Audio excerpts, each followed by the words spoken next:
जय माता दी भक्तों, राधे राधे भक्तों। आज है 7वां दिन माता काल रात्रि का दिन।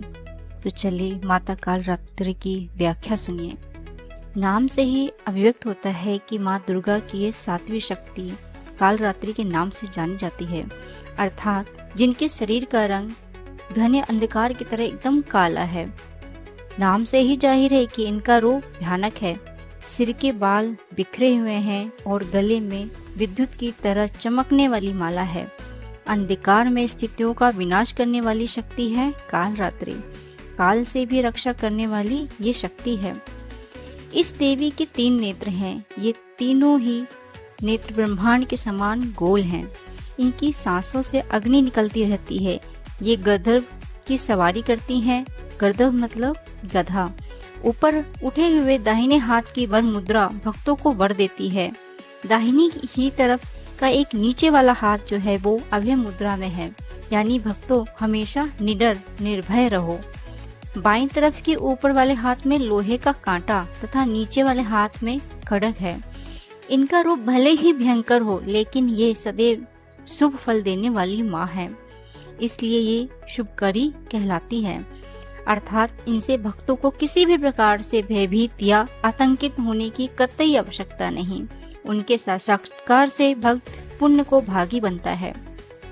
काल रात्रि की उपासना करने से ब्रह्मांड की सारी सिद्धियों के दरवाजे खुलने लगते हैं और तमाम असुरी शक्तियां उनके नाम के उच्चारण से ही भयभीत होकर दूर भागने लगती है। इसलिए दानव, दैत्य, राक्षस और भूत प्रेत उनके स्मरण से ही भाग जाते हैं।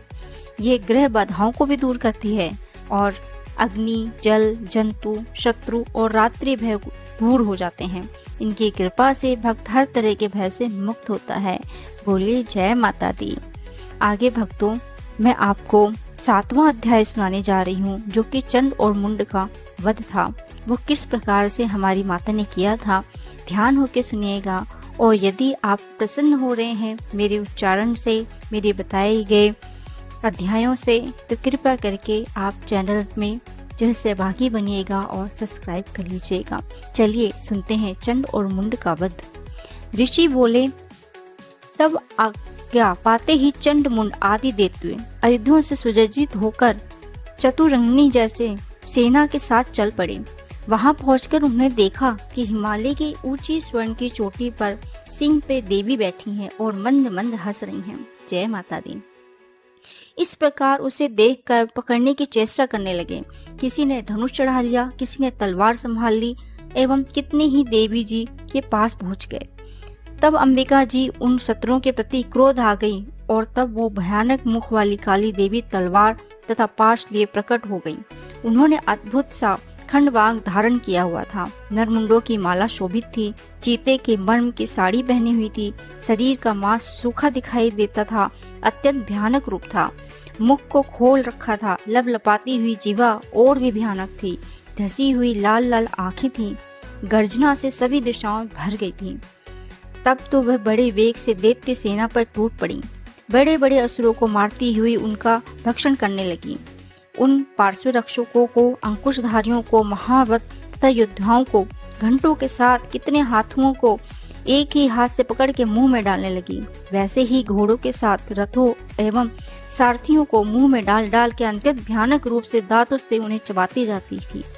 किसी के केश पकड़ लेती तो किसी की गर्दन दबा डालती। किसी को पैरों से दबोच लेती तो किसी को छाती से ढकेल कर मार गिराती।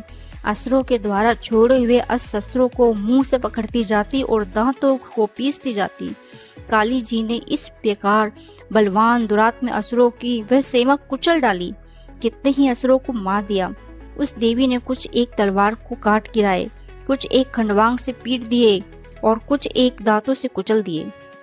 क्षण भर में राक्षसों की वह सारी सेना मार पीट गिरा दी। ये देख चंड उस भयंकर काली की ओर दौड़ा। इधर महाअसुर मुंड ने भी महाभयानक प्राणों की वर्षा से एक सहस्त्र चलाए हुए चक्रों द्वारा उस भयानक आंखों वाली देवी को ढांप दिए। वे अनेक चक्र देवी के मुख में प्रवेश करते हुए चले गए। जैसे बहुत ही सूर्यविल बादलों को पेट में समाते जा रहे हों, तब उसके भयानक मुख के भीतर उसको देख सकना भी कठिन हो गया था। ऐसे दांतों के प्रकाश से दमकती हुई, अत्यंत क्रोध में आके भयानक गर्जना करती हुई वह काली भीषण अट्टहास करने लगी। तब हूं हूं करती हुई बड़ी तलवार लिए हुए देवी चंडी कूद पड़ी। उसे बालों से पकड़कर उसी तलवार से झट चंड की सिर काट दिया। तब चंड को इस प्रकार मारा गया देखकर मुंड की देवी की ओर दौड़ा। कुपित काली ने तलवार लेकर मारकर पृथ्वी पर मुंड को भी गिरा दिया। महाबली मुंड को मरा हुआ देखकर और सेना का नाश देखकर शेष सेना भयभीत होकर इधर उधर भाग गई। अनंता काली जी ने चंड और मुंड के सिर मुंड नामी महापशु आपकी भेंट चढ़ा दिए। अब तो शुंभ निशुंभ का आप स्वयं वध करना। ऋषि बोले। अपने सम्मुख लाए गए चंड मुंड महाअसुरों को देख कल्याणी चंडिका काली से ललित वचन बोली कि हे देवी कालिके, क्योंकि तुम चंड मुंड को लेकर मेरे पास आई हो, इस कारण लोक में चामुंडा नाम से तुम्हें व्याख्यित होंगे। बोलिए जय माता दी। ये हमारा रूप था, हमारी कालिका मैया का, हमारी चंडिका मैया का। कैसा लगा अवश्य बताइएगा। सभी लोगों का मेरे इस चैनल पे आने का और इस कथा को सुनने का बहुत बहुत धन्यवाद। राधे राधे भक्तों, जय माता दी।